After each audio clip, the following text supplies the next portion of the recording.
റിലീസിന്റെ 24-ാം ദിനമാണ് ഇന്ന് ഞായറാഴ്ച. മികച്ച രീതിയിലുള്ള കളക്ഷൻ തന്നെയാണ് സിനിമ നേടിക്കൊണ്ടിരിക്കുന്നത്.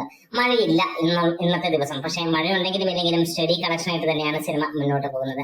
ഇന്നലെ ശനിയാഴ്ച 260ഓളം ഷോകളിൽ നിന്ന് 13,000ഓളം ടിക്കറ്റുകൾ വിറ്റുപോയപ്പോൾ ഏകദേശം 40 ലക്ഷം രൂപയോളമാണ് സിനിമയുടെ കളക്ഷനായി വന്നത്. ഇന്ന് ഞായറാഴ്ച ഇതുവരെ 247ഓളം ഷോകൾ ട്രാക്ക് ചെയ്യപ്പെട്ടപ്പോൾ 13,000-നടുത്തുള്ള ടിക്കറ്റുകൾ വിറ്റ് കഴിഞ്ഞിരിക്കുന്നു.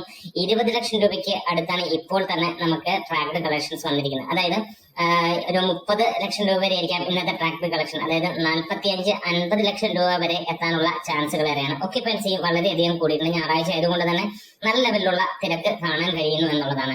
ഇത്രയോളം സിനിമകൾ ഉണ്ടായിട്ടും പ്രിൻസ് മികച്ച രീതിയിൽ തന്നെ പോവുകയാണ്. കേരള ബോക്സ് ഓഫീസിൽ നിന്ന് സിനിമ ഒരു നല്ല വിജയം നേടുമെന്നുള്ള പ്രതീക്ഷയിൽ തന്നെ മുന്നോട്ട് പോവുകയാണ്. ഏകദേശം 16 കോടിക്ക് മുകളിലാണ് കേരള ബോക്സ് ഓഫീസിൽ നിന്ന് സിനിമ എത്തിയിരിക്കുന്നത്. 17 കോടിയിലേക്ക് ടച്ച് ചെയ്തിട്ടുണ്ട്.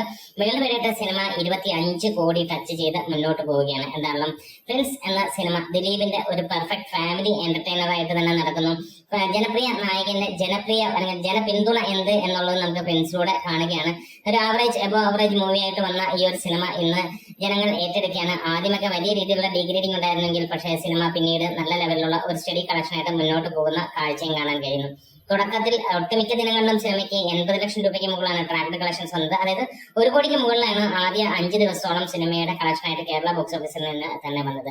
സിനിമ അടുത്ത വാരം കൂടെ പിന്നിടുമ്പോഴത്തേക്ക് നമുക്ക് പ്രതീക്ഷിക്കുകയാണ് കേരള ബോക്സ് ഓഫീസിൽ നിന്ന് 20 കോടിയിലേക്ക് എത്തും എന്നുള്ള കാര്യം. എന്താണെങ്കിൽ അതൊരു നല്ല സന്തോഷകരമായ വാർത്തയാണ്. വീണ്ടും ദിലീപിൽ നിന്ന് ഒരു നല്ല സിനിമ വരുന്നു. നമ്മുടെ വീഡിയോസ് ഇഷ്ടമെങ്കിൽ ഒന്ന് സപ്പോർട്ട് ചെയ്തരണം. ഇന്ന് സിനിമ കാണുന്നവരുണ്ടെങ്കിൽ ഒന്ന് കമന്റ്സിലൂടെ രേഖപ്പെടുത്താം.